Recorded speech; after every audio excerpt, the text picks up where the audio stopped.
Hi, and welcome to She's the Boss Chats. I'm your host, Jules Brooke, and in the show, I interview amazing women and female founders about what it is that they're doing and why they're doing it. It's all about us lifting up the women around us.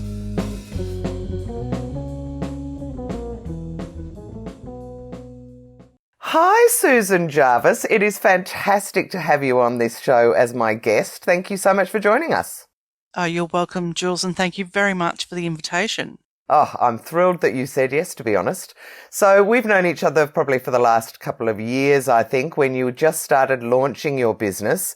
So how about we start with what is it that you do and why do you do it? Tell me all about your business. Well, Jules, I have created the Spicy Boudoir, Yes. which is an online sexual wellness store with the aim to provide a tasteful retail experience for people over 50 and people living with a disability.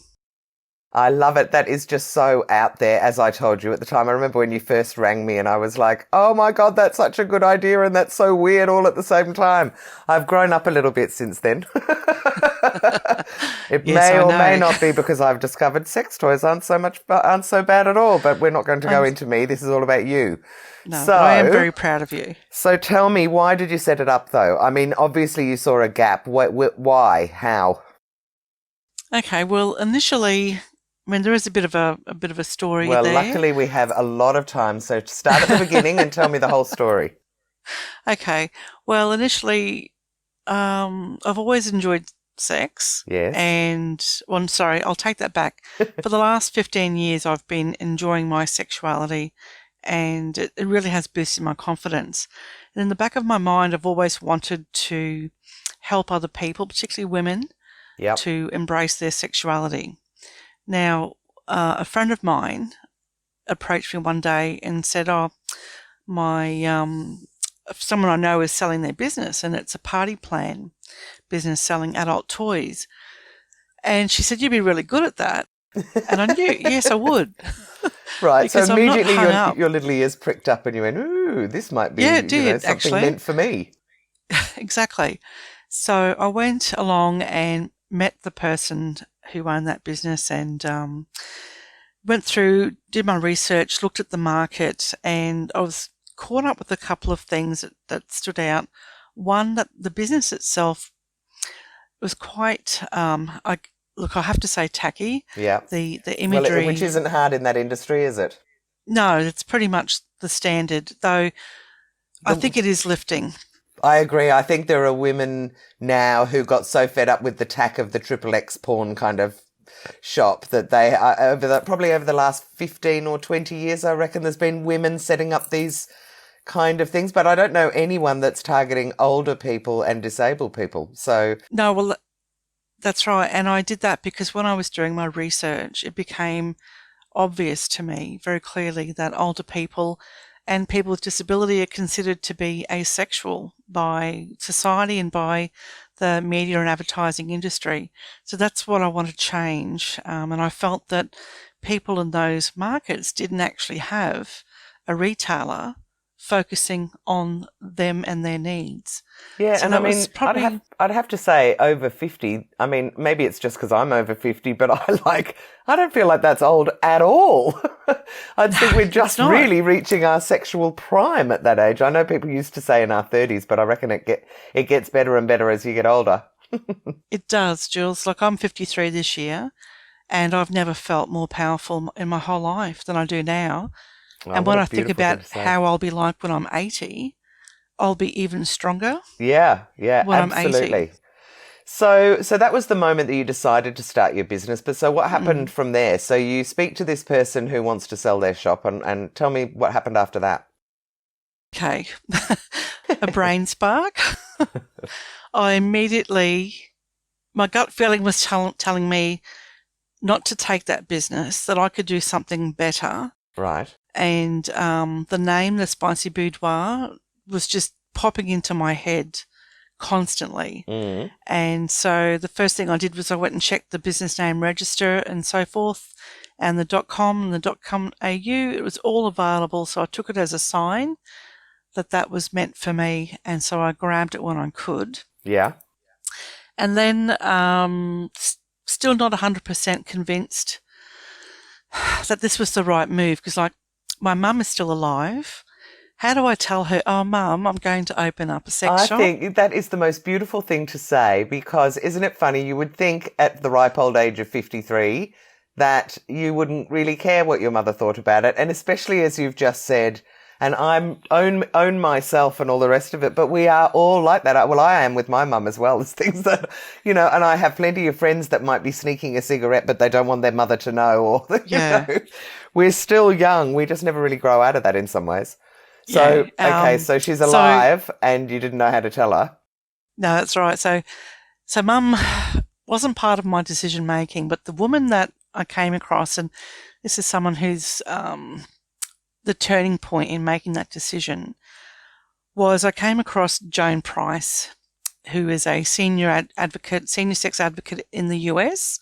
And Joan is 76 this year, and my mum will be 80 this year. Right. And I just felt, well, if Joan can be out there talking about sex, giving demonstrations around, how to use a dental dam and how to have safe sex, then if she can do it, I can set up this business. And so I did.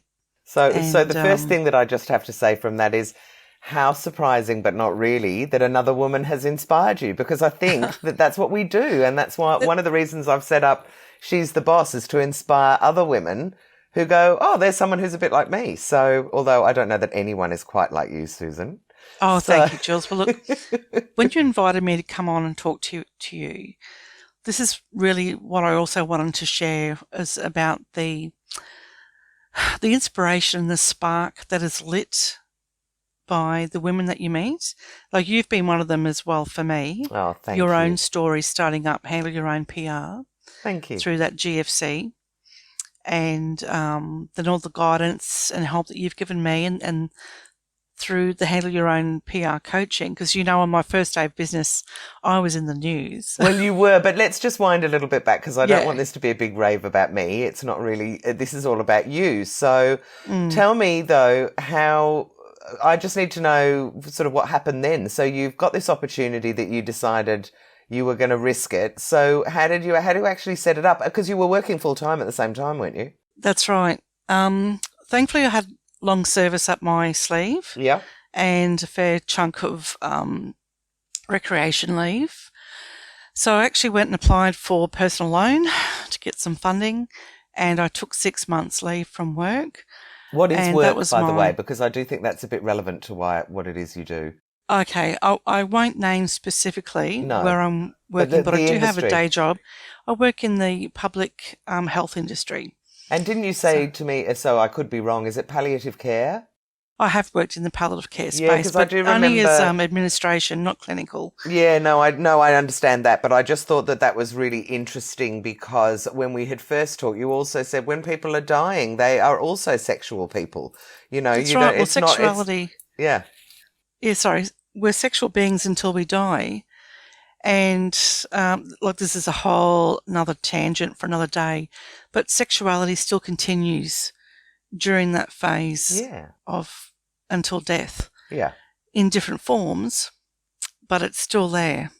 So that's maybe a conversation for another day, Jules, because I could get really caught up in that. Yeah, I know, but I guess that sort of, to me, it sort of made sense that you would start going down seniors, disability, and possibly people in palliative care, but the people that we don't think of as being particularly sexual. Exactly. So for the millionth time, I've interrupted you. Keep going now. So tell me, so you went and you borrowed some money?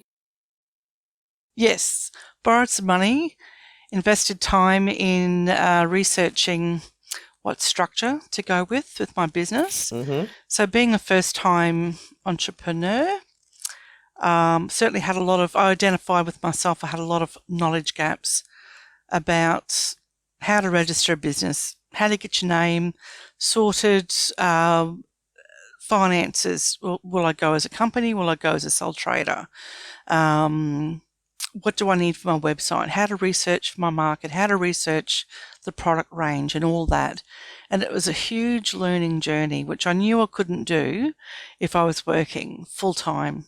And I take my hat off to any woman who starts up a retail business while holding down a full-time job, because it's bloody hard. I would say any business almost that you do while you're trying to do a full-time job is hard. And certainly in my case, I had an agency and I set up Handle Your Own PR on the side, and it never really took off until I left the other job. It just doesn't. But anyway, keep going. So where were we? So you borrowed some money, you've taken 6 months off, you've done a whole lot of research and stuff. What do you do next? Okay, well, probably the smartest thing I did was find a very good graphic designer who developed my brand logo, which is beautiful. We met for a good chat first of all, and I talked to her about what my philosophy was around the business, about my values and so forth. And she came back to me with this logo that when I first saw it, Jules, my heart did a little lurch. Oh, that's beautiful. So it was that initial gut feeling straight away, and she had done her own research, and she came back with ginkgo leaves because they represent longevity and resilience, which is, when you're an older person or living with a disability, two very key, crucial elements to life. And I just loved it. And so that was probably the most enjoyable component and phase of creating the Spicy Boudoir, was going through that design phase. And I think also once you have a logo, it sort of makes it very real, doesn't it? It does. You just like, okay, I can imagine that on letterhead. Like I can see a website logo like that. It's really happening. It takes all those fairy, airy gut feelings into something really concrete.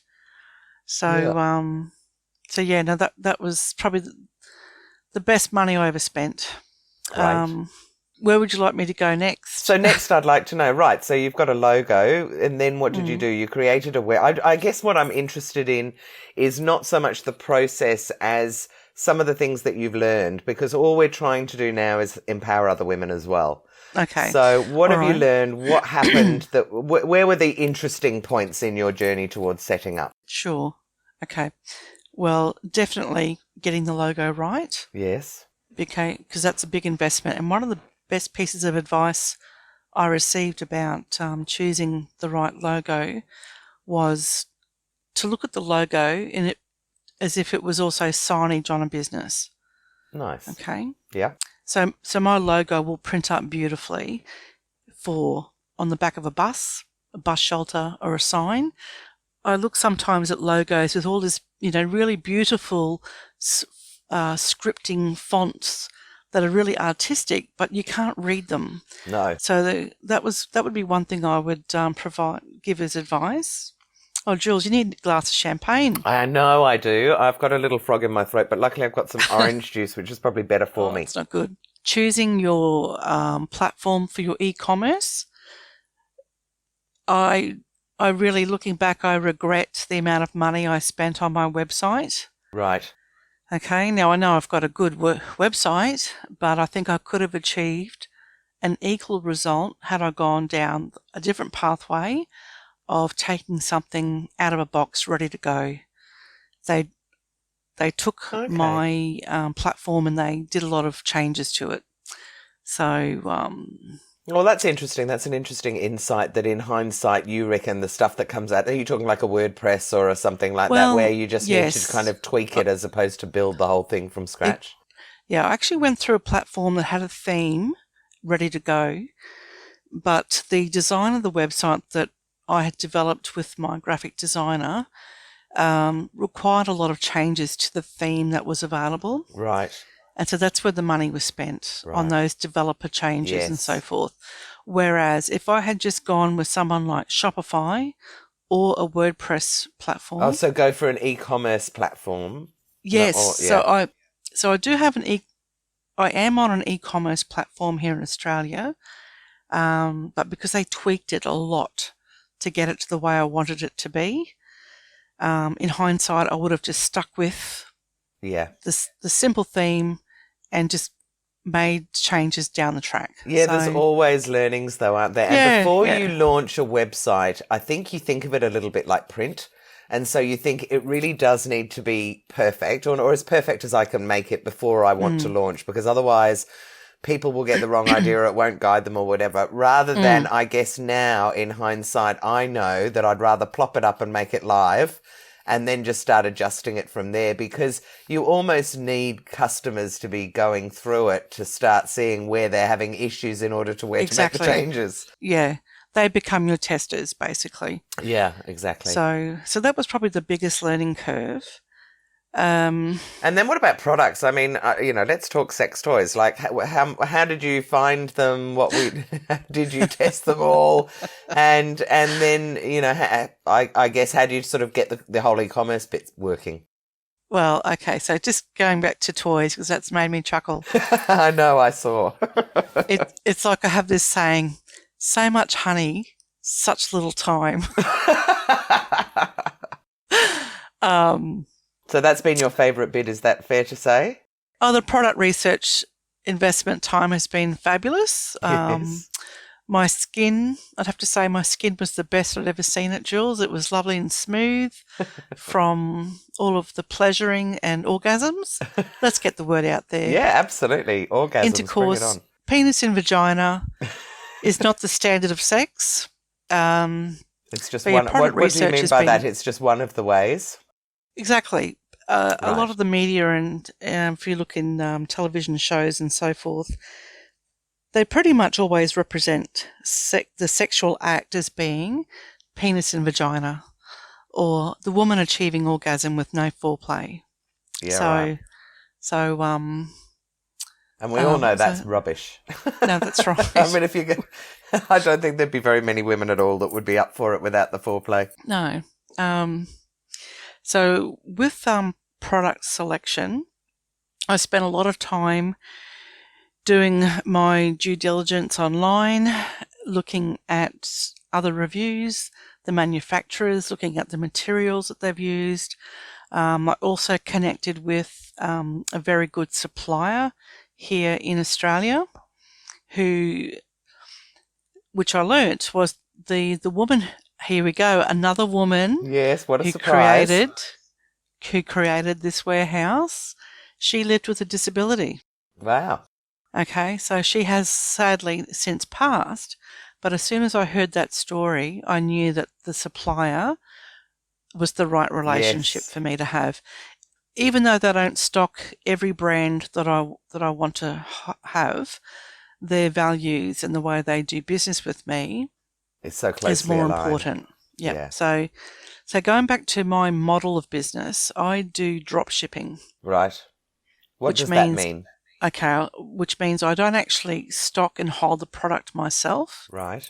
My warehouse is in Sydney, and the supplier is sending out the shipping for me from that warehouse. Okay. Because the other understanding I have of drop shipping is that you buy a pallet load of something overseas and then it is delivered directly into the retail store without you having to see it, warehouse it, and so it avoids the warehousing. Which, of course, I guess is exactly the same. It is for you. You're avoiding the warehousing. Yeah, you just exactly. So they do the fulfillment. You just send them the orders and tell them where to send it. Right. That's right. So obviously, the pricing of products, the fulfillment that they're providing me, is in the pricing model. So it's a balancing act. Whether or not one day I go down the track of actually holding some product lines to reduce that and increase my margins. Well, talk to me about that, because that's quite interesting. So how much do they charge you? What percentage do they charge you to do that for you? Well, there's no actual percentage. It's just included in their rate, and I'm not privy to the breakdown of the pricing structure at their end.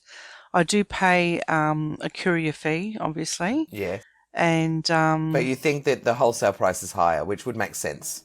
Yes, yeah, it is. Yeah. Because when you think about it, I'm paying them to store, receive, collect. Any returns would go back to them as well, Right. to pack and send and so forth. So, But also what it does is it creates a low barrier to entry for you because you don't need to Exactly. find a warehouse. You've been able to set up an online store with all your products without needing warehouses, bricks and mortar store, or practically anything else. I mean, it's just... So I love it. It's just such a great... it's just so great for anyone really to be able to set up these kind of online stores and see if they can make it. And then really it just becomes, have you found a niche that people really want? And so what have you found? Well, there is a need for older people to talk about sexuality. Right. The education around sex for people growing up in the 50s, 60s and 70s, even to a degree probably the 80s and 90s, was not high. So there's that aspect of people discovering their sexuality later in life. Yep. Whether that be because they want to revamp their relationship, their marriage, or they've gone through an event such as divorce, or they're now a widow or widower. Yeah. And it's new beginnings for them in every aspect. So that's pretty much, I guess, the general consensus that I'm coming across. Yeah. And can I just go back to the drop shipping? And another advantage of drop shipping, Jules, apart from the logistics of not having to set up a retail store and organise your own warehousing and insurance and so forth, not having that responsibility enables you to focus on building your community and marketing and your presence. Yeah. Okay, because that's the difference, really. Right. So, which then leads, what the perfect segue for you to tell us how you did get the word out, because obviously I know you did PR and you did a brilliant job of it. So on the day you launched, what happened? Okay, well, I popped up in the Sydney Morning Herald and all the major nationals. That was amazing, wasn't it? It was quite big articles too. And what was the headline? It was, yes. I mean, I don't know physically where it was, and it wouldn't have gone into print, I suppose, but digitally, it's a fantastic photo of me. I look absolutely gorgeous. And if you want to see it, it was a clever angle, wasn't it? Something like when the 60s were all about peace, love and whatever, but actually now when you get to your 60s, or we are the children of that, and what was it? Can you remember? It was about the sexual revolutions happening, but there's no education or little education about it. Right. So it was good that they picked it up. And it also went across into Starts at 60, which is a digital website focusing on that community. That's so perfect. And I ended up having a couple of articles in there, which gave me a really big uptake. Yeah, I bet. But my biggest PR uptake was two articles. Mamma Mia reached out to me about living in a sexless marriage, which is a big part of my story as a woman and the growth of my journey and so forth. Well, we might touch on that after this. So, but yeah, so Mamma Mia was a big one, which it always is actually, because it's just got such a huge community of women. I picked up about 3,000 hits on my website within a couple of days. Amazing. And then what sort of conversion rate do you get from 3,000 hits? Would you get like... Oh, I knew you'd... No, well, I don't want to tell you. I mean, I don't want to put you on the spot, so you can tell me to rack off as well. But otherwise, I guess I'm thinking, I think... I can't give you a percentage. No, but roughly, like, would there be 5 or 10 sales out of that, or would more? I did, actually. About 5 sales, and I had about 10 or 12 people sign up on my list on the back of just that one appearance. And that was just through their social channels. It's amazing how validating it is when you start getting those sales coming through and you go, okay, thank God, I did make the right decision. Can we segue into Pinterest? Yeah, sure. Because that's been another... we can segue wherever you like. So great. Let's talk about how you've got it out there. So talk about Pinterest. Okay. Pinterest, I've known about Pinterest for years, but I've never actually participated in it, either just, to look at things. And then it was that day that we had the PR. So we have the PR. We have a PR mentoring session, don't we, every week? Yes, And and the there is lovely Naomi. Naomi Lambert, who runs the Cool to Be Kind project, told us that she was getting amazing results from Pinterest. And we all went, God, is that website even happening? And who would even look at it? I just thought it was funny little people who like knitting or graphic design and putting up photos. And then she and you, well, she started talking about it and you gave it a go and came back the next week and went, oh my God. Yeah, So tell us. look, I'm just going to pull up some Sure, stats sure. for a second, but here we go. You know, that's another benefit of women coming together and sharing their knowledge.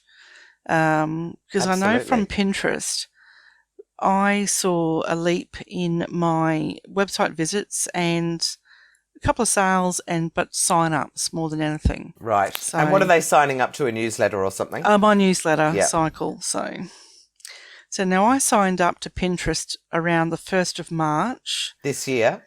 this year. So really, and 3 weeks before the pandemic, but Yes. already things starting to get a bit weird for people. Yes.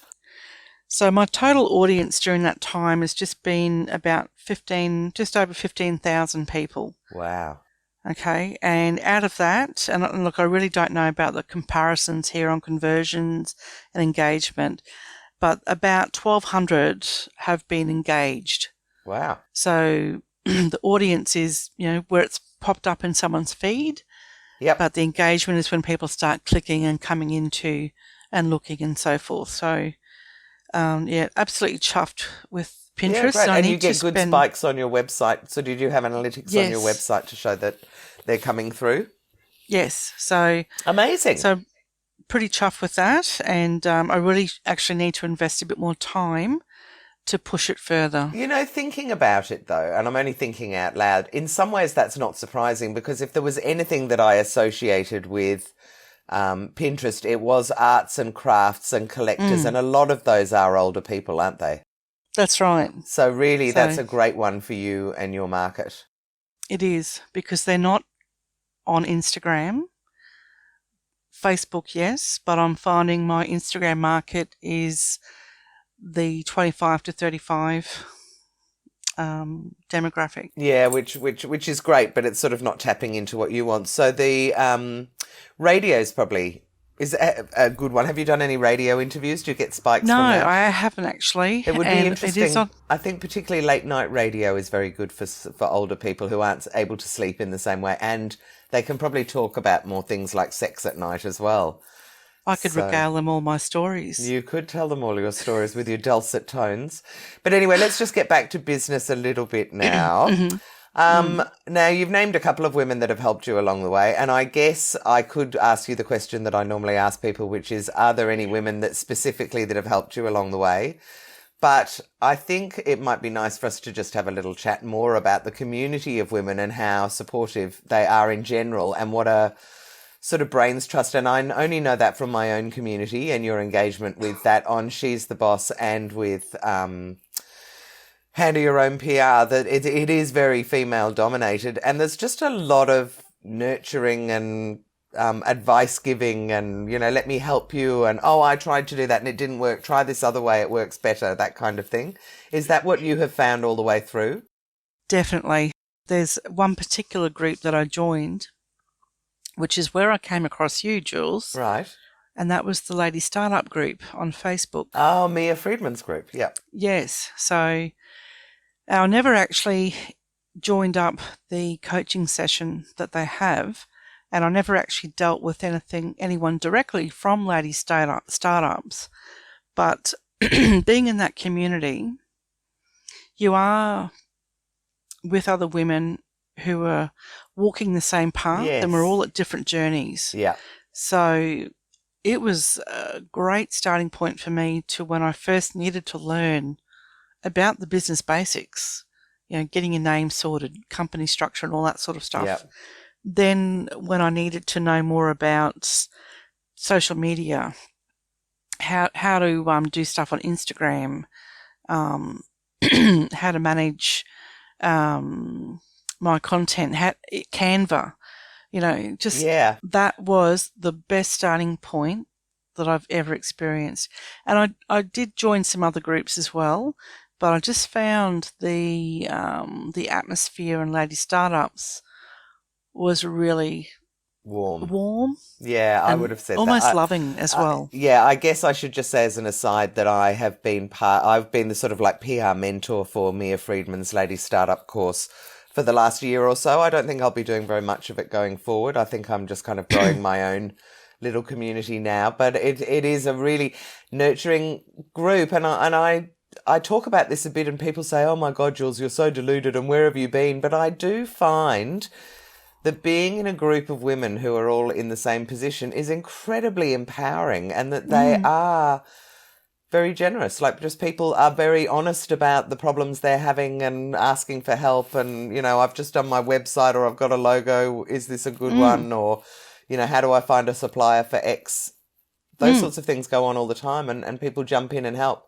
And I mean, one of the other groups that was fabulous in the early days, I think it's got a bit big and the trolls have come in now, but that's Like-Minded Bitches Drinking Wine, which is a Facebook group.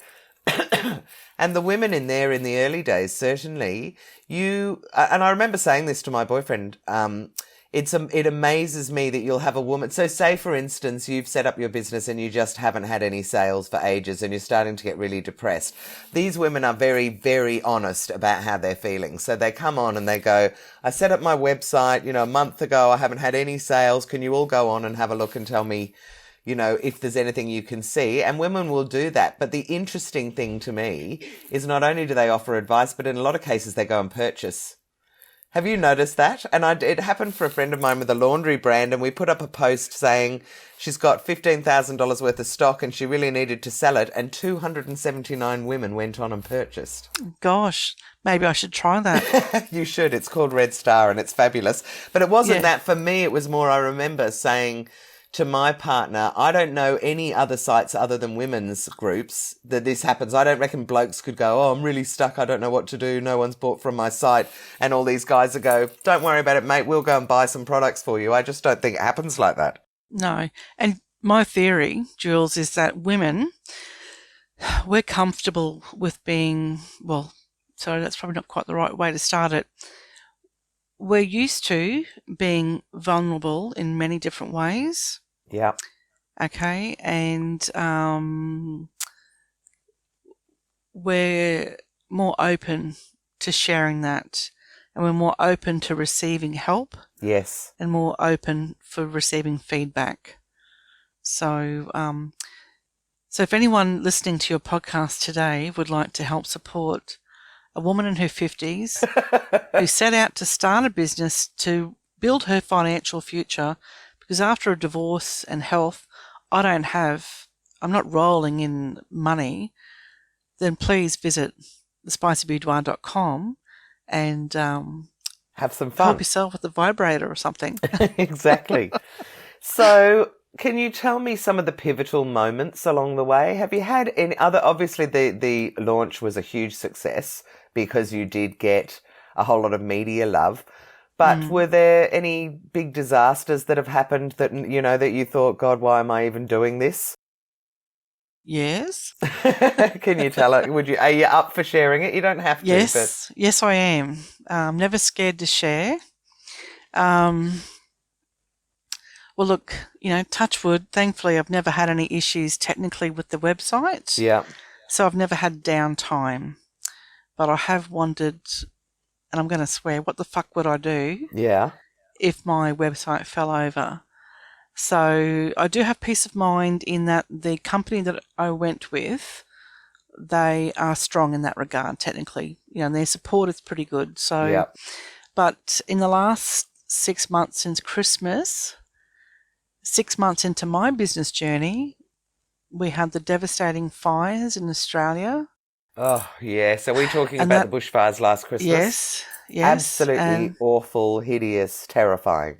Exactly. And for anyone who might be listening outside of Australia, mind you, I think it hit the global news pretty quickly, but it was literally 38% of New South Wales or something, but the whole east coast of Victoria went up in flames pretty much between sort of September last year until end of January, early February this year. It was horrific. So to see that loss of life and loss of animals and flora and fauna and the image of the people at, I think it was Malakuta, Yeah. sheltering on the beach. Oh, I just felt, why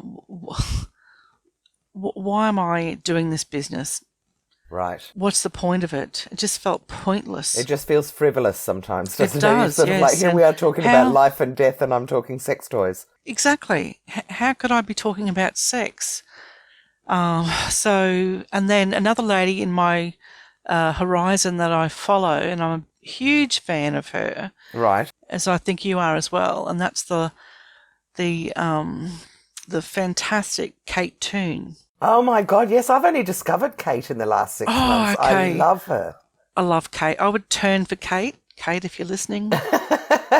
She's coming on as one of my guests in a couple of weeks. I'm her make her favourite listen. stalker. Kate wrote this fantastic piece about how to conduct your business during this disaster. Right. And it just gave me courage to be myself. Yeah. I wanted to acknowledge what was happening. Because when I first started the business, Jules, I decided I'm not going to be political. I just want people to come, enjoy my product range, enjoy what I write, but not be ramming my views and values down their throats. Right. So the fires were difficult, but so that I adapted to that. Yep. And I thank Kate Toon. Is there an insight into what did Kate say, or what did you do that made you get through that? Look, there is a link available which I can send you to put onto your podcast show links. But just précis it for me. Like, what was she basically saying? Have no shame. It's okay. Go and help. Recognise, exactly. Acknowledge your feelings. It's okay to put it out there. It's okay to still be in business. Yeah. You still need to make a living. Obviously, don't do a marketing campaign that goes on the back of the fires for your benefit. Yes, Okay, there were there. I'd forgotten about that. There were people going out saying bushfire special, blah, blah, blah, which was highly inappropriate and got trolled a lot by people. Yeah. So I put together an offer for people where I really wanted to give a discount to people in those areas should they want to stock up on their products that they lost. Yeah. And I thought, what's the fairest way that I could do this? And I just happened to Google postcode disaster, and the ATO has a list of postcodes affected in those disaster zones. The disaster areas, right. Yeah, so I wrote an article about that. So it was just horrific. I actually had a really close friend who, they were in some of the worst, just near Mogo, so on the coast of New South Wales, and it just... Even to this day, I think what was so awful was that everyone who was up there was so exposed for so long, because the bushfires would go out and then they'd spark up again. There must have been 3 or 4 times that my friends ended up in evacuation centres for 2 or more nights because, get out, the fires are coming. I mean, the stress levels for that. Yeah. I mean, it was so stressful to watch. To be part of it would have been horrific. Then, let's sort of dance along. So the next thing is Queensland had floods, and that was followed very, very soon afterwards. Well, it was happening in the background anyhow, but by the pandemic isolation period. That's right. So along came COVID. Talk about triple whammy. Yeah, so that did put a bit of a mocker on everything again. And even more, I felt even more in this time because it was so obvious that hundreds of thousands, if not millions of people were watching their businesses go down the gurgler. Exactly. And thinking, I don't know how I'm going to feed my children, that it was really hard. I saw a lot of activity on social media about, is it cool to even sell right now? What should we be doing? That's right. So having gone through the experience of the fires, I decided I wouldn't stop my sales campaigns. Yeah. I think I put up a couple of, I guess, humorous posts. So I found a picture of this gorgeous nonna. Yeah. Flipping the bird. So I threw that up, like basically, get fucked COVID. Yeah, good on you. That's what we all want to say. But the seriousness of it, it's still with me. And also in my day-to-day, my darling partner started working from home, and my stepdaughter, who's with us week on, week off, was schooling from home as well. And so I would be in my day job. I'm so glad I had a job to go to just to get out Yes. of the bloody house. So for 3 days a week, I would toddle off to work and then come back Thursday, Friday, and on the weekend, and have these two people lurking around the house, moping around the house. Well, I think that's basically. been the challenge for so many people For many all the way people. through, is to be forced to spend that much time with people all the time with no relief. Exactly. Doesn't matter how much you love them, it can just start Yeah. wearing you down. Yeah. So in that, Jules, on that wearing you down, I found for myself through March and April, my mental health took a dive down. Right. And I live with anxiety and depression, which has been part of my life journey for about 15, 20 years now. And it's something I talk about. I'm not scared to talk about it. It's actually strengthened and improved my life. Yeah. Because it changes your perspective. I've certainly had access to great counsellors. I take medication, which help as well. But I had to make that decision. What do I focus on? Do I keep the business and work and push hard during this time, or pull back a little bit and just Reassess. do the basics? Yeah. And I chose that path, and I'm so glad I did, because I'm still here. My family is still together, and my business is still there as well. So I would say to any woman, always pay attention to your mental health.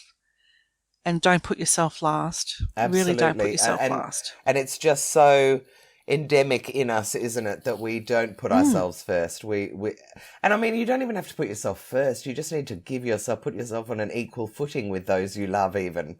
And what you'd say to them. All right, well, look, let's move a little bit away from some of the personal stuff and go back to business. Now, how do you juggle work and life? What sort of hours do you work on the business? All right, well, I was thinking about that earlier. So in that lead up time, in the last, I'd say the 2 months prior to going live, Yeah. I would have been pulling 12-hour days. Yeah, I bet. Okay. So I was still on leave from my employer. But you get up at 9 a.m. or whatever time it is, and you work through a 12-hour, and you go, "Oh my God, where did the day go?" Yeah. I was actually pretty much working 9 a.m. to 9 p.m. Yeah. I'm not an early bird morning. I'm not one of these people who freaking gets up at 4 o'clock, 5 o'clock, does their yoga, does their writing, does their bloody meditation. That ain't me. No, you're the other end of the day. So what sort of hours are you working now to run the business? Well, now I'm sort of in maintenance mode. I actually don't do much Monday, Tuesday, Wednesday. Right. I spend Thursday, Friday and Saturday doing my content. I love programs such as Planoly, I hope I pronounce that correctly, or Hootsuite, so that you can schedule your content. Okay, so you're not being there to do it live all the time. I'm pretty much monitoring emails and sales on a daily basis, and if things get busy, then I've got my partner as a backup to process orders. So, I'd say, give or take 20 to 25 hours a week still. And then on top of that, you're still working part-time in employed work, aren't you? That's right. All right, so that's great to know. Now I'm going to just have a little bit of fun with you. So the first thing is there a quirky fact you can think of that most people don't know about you, but that's still okay for you to share? Yes, I'm a woman who's not scared to put her sexuality out there and talk about my history and all that sort of stuff. But essentially, I am a gregarious hermit. What a great, I love the word gregarious, and a gregarious hermit is a great combo. So what you're basically saying is that you're pretty outgoing, but you like being outgoing from home.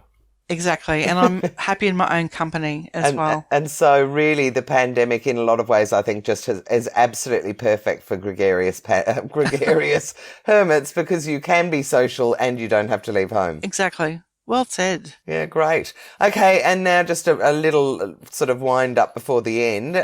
On your phone, what are the two most useful apps outside of banking? I'm not interested in. So too many people said, "Oh, my banking app," and I'm like, nah, I want to know. No. Anything you use for business? Obviously Canva, or do you do Canva on your laptop? No, I much prefer Canva on my desktop. I've tried doing it on my phone, and it's just too difficult. Oh, I only do it on my phone. Isn't that funny? Gosh, I never do it on the desktop. No, I've got a 24-inch monitor, my keyboard, and a mouse. So I don't want to, Yeah. So what app? Sorry, I interrupted you by projecting when that's not the right one. So definitely Receipt Bank. Receipt Bank, fabulous. Yes, I use that as well. So that integrates with Xero, and you can take photos of your receipts. And my other one is Bonjoro, which is Bonjoro. Yeah. And what that does, it lets me record a video message to anyone. And I use it to greet my new customers who sign up, or a new person who has just bought with me for the first time. So, I only do like a 30-second... Yeah, just hi, thanks, hello, I see Susan. You bought something, hope you enjoy it. Yeah, exactly. I've had that from a couple of people after I bought things, and I thought, wow, I can't believe they've taken the time out to actually send me a video. So I think it's really effective. It is. It's fantastic. And the good thing is it's free. Yeah. Well, the version I'm using is free, and the customer doesn't need to download any other software to watch, and they can reply back to me in that. And you also can look at your stats about how many times they've watched it and so forth. Oh, but what is it? Bonjora, did you say? That's it. Yeah, Bonjora. Okay. ORO. ORO. And last but not least, are you a Candy Crush woman? Are you a Words with Friends? Have you got a fun app you like to do in your personal time? Okay.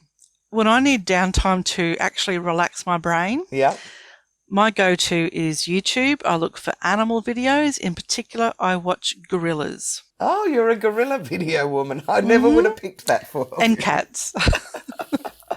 That is so funny. That's great. Well, listen, thank you so much for doing this interview, Susan. It's been fascinating. And I think because I speak with a lot of women who have very established businesses, it's nice to talk to you and hear of something that's quite new and how you set it up, because it's all so fresh for you.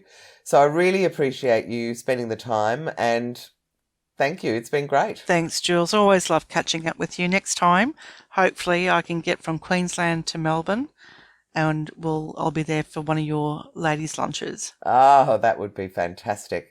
Although I have to say, I don't know whether I'm ever going to bother going back into real life. I love the Zoom ones so much, but I will have to at some stage, I'm sure. I'll try to get there tomorrow.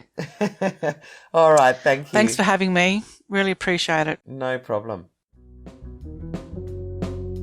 I hope you've enjoyed this She's the Boss chat episode. It was great to have you here. If you want to stay in touch, you might also like some of the other things that we've got going on with She's the Boss. Firstly, I've got the She's the Boss show, which is on Ticker TV. Now, you can watch that either on tickertv.com.au, or you can download the Ticker app from any of the app stores. So Apple and Android, and they've got an app that is for your phone, for your iPad or tablet, and for the smart TV. Or you could join us for our free Zoom lunches for female founders that we hold online. The best way to do any of these things really is go to she'stheboss.com.au, and on there you can register for the lunches, and I've also got links to the website. So either way, I hope you've enjoyed it. I'm really enjoying digging down and getting down to the nitty-gritty with these women, and I hope you'll join me for the next episode.